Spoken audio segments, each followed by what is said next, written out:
नमस्कार दोस्तों, मैं विजय कुमार आपका स्वागत करता हूं आपके अपने YouTube channel true and details में। तो दोस्तों, हमारा संविधान का सीरीज चल रहा है और ये संविधान का भाग 21 होगा। इसमें हमने पंचवर्षीय योजना से संबंधित 10 महत्वपूर्ण प्रश्न लिया है दोस्तों।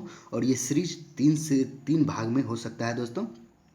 अभी इसमें मात्र 10 प्रश्न लिए गए हैं जो कि बहुत ही इम्पोर्टेंट है दोस्तों।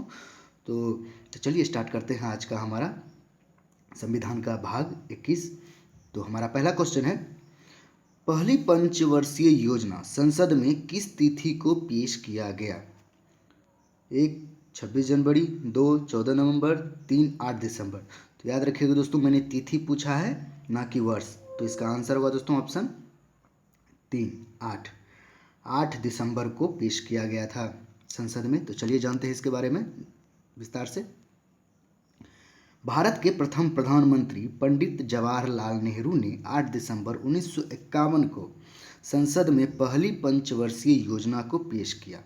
उस समय सकल घरेलू उत्पाद का लक्ष्य 2.1% निर्धारित किया गया था।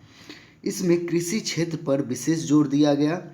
यह योजना 1951 से 1956 तक के लिए था दोस्तों, याद रखिएगा। 1951 से 1956 तक के लिए पहली पंचवर्षीय योजना की अवधि थी। और किसने पेश किया? भारत के प्रथम प्रधानमंत्री पंडित जवाहरलाल नेहरू। और योजना आयोग के जो होते हैं पदेन अध्यक्ष, वो प्रधानमंत्री ही होते हैं, याद रखिएगा इतना फैक्ट। हो सके तो हेडफोन लगा लीजिए और नोटबुक में नोट कर लीजिए। तो चलिए हम आगे की ओर बढ़ते हैं। हम अगला प्रश्न देख लेते हैं। पहली पंचवर्षीय योजना के उपाध्यक्ष कौन थे? 1 गुलजारी लाल नंदा, 2 इंदिरा गांधी, 3 पीसी महालनोबिस। तो इसका आंसर होगा दोस्तों ऑप्शन 1 गुलजारी लाल नंदा। तो चलिए देखते हैं आगे। योजना आयोग के अध्यक्ष देश के प्रधानमंत्री होते हैं दोस्तों, पीछे बता चुका हूं मैं। तथा प्रथम पंचवर्षीय योजना का उपाध्यक्ष गुलजारी लाल नंदा थे। प्रथम पंचवर्षीय योजना के दौरान 5 इस्पात संयंत्रों की नींव रखी गई थी दोस्तों, याद रखिएगा 5 इस्पात संयंत्रों की नींव रखी गई थी। इसलिए मैं बोल रहा हूँ बार बार कि नोट कर लीजिएगा दोस्तों। तो चलिए आगे की ओर बढ़ते हैं। हमारा अगला प्रश्न देख लेते हैं। द्वितीय पंचवर्षीय योजना किस मॉडल पर आधारित थी? 1 पीसी महालनोबिस, 2 बलवंत राय मेहता, 3 अशोक मेहता। तो दोस्तों तो इसका आंसर होगा option 1 PC Mahalanobis. PC Mahalanobis होगा दोस्तों। तो चलिए इसके बारे में थोड़ा जानते हैं। द्वितीय पंचवर्षीय योजना प्रोफेसर पीसी महालनोबिस के मॉडल पर आधारित था। इस योजना में भारी तथा मूल उद्योगों पर विशेष बल दिया गया।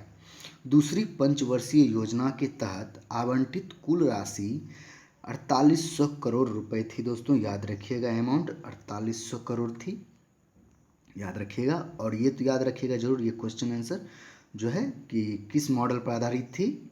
पीसी महालनोबिस के मॉडल पर आधारित थी दोस्तों, तो याद रखिएगा। तो चलिए आगे की ओर बढ़ते हैं।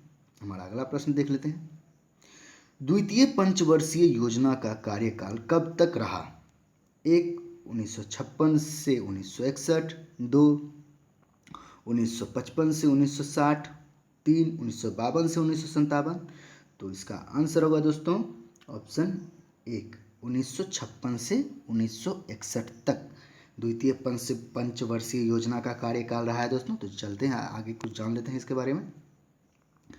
द्वितीय पंचवर्षीय योजना के अध्यक्ष पंडित जवाहरलाल नेहरू और उपाध्यक्ष वीटी कृष्णमाचारी थे, याद रखिएगा दोस्तों। उपाध्यक्ष कौन थे? वीटी कृष्णमाचारी थे। और यह योजना 1956 से 1961 तक रहा। इस योजना का विकास लक्ष्य 4.5% रखा गया था दोस्तों, याद रखिएगा। और ये लक्ष्य से ज़्यादा कुछ प्राप्त कर चुका, यानी सफल हुआ था ये योजना, याद रखिएगा। तो चलिए आगे की ओर बढ़ते हैं। हमारा अगला प्रश्न देख लेते हैं। तृतीय पंचवर्षीय योजना कब से कब तक रहा? 1 1960 से 1965, 2 1961 से 1966, 3 1958 से 1963। तो इसका आंसर होगा दोस्तों ऑप्शन 2 1961 से 1966 तक तृतीय पंचवर्षीय योजना का कार्यकाल रहा दोस्तों। तो चलिए इसमें क्या हुआ थोड़ा देख लेते हैं। तृतीय पंचवर्षीय योजना का कार्यकाल 1961 से 1966 तक रहा। इस योजना में अपना लक्ष्य आत्मनिर्भर एवं स्फूर्ति अर्थव्यवस्था की स्थापना करना रखा। इस योजना में कृषि व उद्योग दोनों को लगभग समान महत्व दिया गया। 1962 में चीन से युद्ध और 1965 में पाकिस्तान से युद्ध और लगातार 2 साल तक सूखा पड़ने के कारण लक्ष्य प्राप्त नहीं हो सका। दोस्तों याद रखिएगा, जितना लक्ष्य रखा गया था वो लक्ष्य प्राप्त नहीं कर सका। तो चलिए आगे की ओर बढ़ते हैं, हम अगला प्रश्न देख लेते हैं। किस अवधि को योजना अवकाश कहा गया? 1 1965 से 1968, 2 1966 से 1969, ऑप्शन 3 1970 से 1973। तो इसका आंसर होगा दोस्तों ऑप्शन 2 1966 से 1969। इस अवधि को, ये 3 साल की जो अवधि थी दोस्तों, इसे योजना अवकाश कहा गया है। दोस्तों याद रखिएगा, योजना अवकाश 1966 से 1969 तक। तो जानते हैं इसके बारे में। योजना उद्देश्यों के लिए संसाधनों में कमी होने के कारण चौथी योजना को अंतिम रूप देने में देरी हुई, इसलिए इसके स्थान पर चौथी योजना के प्रारूप को ध्यान में रखते हुए 1966 से 1969 तक 3 वार्षिक योजनाएं बनाई गई। इस अवधि को योजना अवकाश कहा गया। दोस्तों याद रखिएगा, हो सके तो नोट कर लीजिएगा कॉपी कलम में। चलिए आगे की ओर बढ़ते हैं, हमारा अगला प्रश्न देख लेते हैं। तृतीय पंचवर्षीय योजना का विकास लक्ष्य क्या निर्धारित था? 1 4.7%, 2 5.6%, 3 6.7%। तो इसका आंसर होगा दोस्तों ऑप्शन 2 5.6%, यानी 5.6% तृतीय पंचवर्षीय योजना का विकास लक्ष्य था दोस्तों। तो चलिए जानते हैं कुछ। तृतीय पंचवर्षीय योजना का अध्यक्ष पंडित जवाहरलाल नेहरू, उपाध्यक्ष गुलजारी लाल नंदा थे, यानी गुलजारी लाल नंदा 2 बार उपाध्यक्ष बन चुके हैं।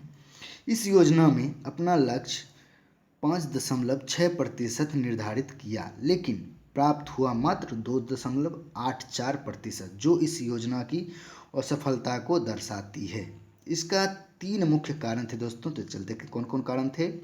पहला 1962 चीन युद्ध, दूसरा 1965 पाकिस्तान युद्ध, और तीसरा सुखाड़ का पड़ना, जो कि पहले हम बता चुके हैं दोस्तों। 2 साल तक लगातार सुखाड़ पड़ा, बारिश से सामान्य से बहुत कम होती थी। तो चलिए आगे की ओर बढ़ते हैं, हमारा अगला प्रश्न। चौथी पंचवर्षीय योजना के अध्यक्ष कौन थे? 1 जवाहरलाल नेहरू, 2 इंदिरा गांधी, 3 गुलजारी लाल नंदा। तो इसका आंसर होगा दोस्तों ऑप्शन 2 इंदिरा गांधी। चौथी पंचवर्षीय योजना के अध्यक्ष इंदिरा गांधी थी। और देखते हैं इसके बारे में थोड़ा बहुत। चौथी पंचवर्षीय योजना के अध्यक्ष भारत की प्रथम महिला प्रधानमंत्री श्रीमती इंदिरा गांधी थीं और उपाध्यक्ष D.R. गॉडगिल थे। इस योजना में स्थिरता के साथ विकास का लक्ष्य, कृषि विकास के लिए गहन कृषि विकास कार्यक्रम अपनाया गया, आत्मनिर्भरता के लक्ष्य प्राप्ति के लिए आयात प्रतिस्थापक को अधिक महत्व दिया गया। दोस्तों याद रखिएगा। तो चलिए आगे की ओर बढ़ते हैं।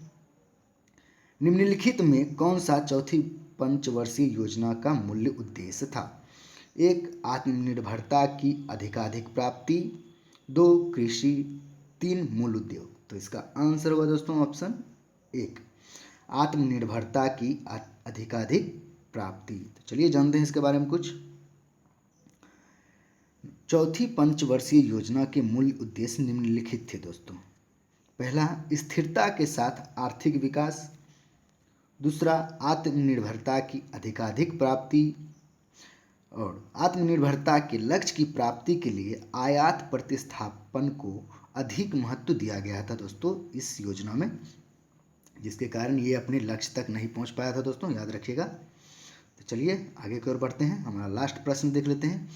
किस योजना में सामाजिक न्याय के साथ विकास और गरीबी हटाओ को जोड़ा गया? 1 चौथी पंचवर्षीय योजना, 2 पांचवी पंचवर्षीय योजना, 3 तीसरी पंचवर्षीय योजना। तो इसका आंसर होगा दोस्तों ऑप्शन 1 चौथी पंचवर्षीय योजना में। तो जानते हैं इसके बारे में थोड़ा बहुत। आर्थिक शक्ति के केंद्रीकरण को रोकने के लिए MRTP एक्ट व पिछड़े क्षेत्रों में उद्योग स्थापित हुआ। इस योजना में राष्ट्रीय आय की 5.7% वार्षिक औसत वृद्धि दर प्राप्त करने का लक्ष्य रखा गया। बाद में इसमें सामाजिक न्याय के साथ विकास और गरीबी हटाओ को जोड़ा गया था। दोस्तों याद रखिएगा, इंदिरा गांधी का भी यही नारा था, जब ये प्रधानमंत्री दोबारा बनने वाली थी तो यही नारा था, गरीबी हटाओ। तो चलिए दोस्तों, हमारा आज का 10 प्रश्न कंप्लीट हुआ दोस्तों, जो कि पंचवर्षीय योजना था। और इसका सीरीज तीन भाग में होगा दोस्तों, याद रखिएगा। फिर अगले जब सीरीज आएंगे उसमें भी 10 होंगे, फिर उसके बाद जो सीरीज आएगा उसमें भी 10 होगा। तो उम्मीद करता हूँ दोस्तों ये वीडियो आपको पसंद आया होगा। अगर पसंद आया तो लाइक करें, शेयर करें, मेरे चैनल को सब्सक्राइब करके बेल आइकन को दबा दीजिए दोस्तों, ताकि मैं जितने भी वीडियो डालूँ सुबह शाम, करंट अफेयर्स, संविधान, जीके जीएस, उसका नोटिफिकेशन सबसे पहले आपको पहुँचे। तो चलिए दोस्तों, उम्मीद है तो चैनल सब्सक्राइब कर लीजिएगा दोस्तों, और बेल आइकन तो ज़रूर दबा लीजिएगा। चलिए दोस्तों, आज तक के लिए इतना ही। बहुत बहुत धन्यवाद। जय हिंद, जय भारत।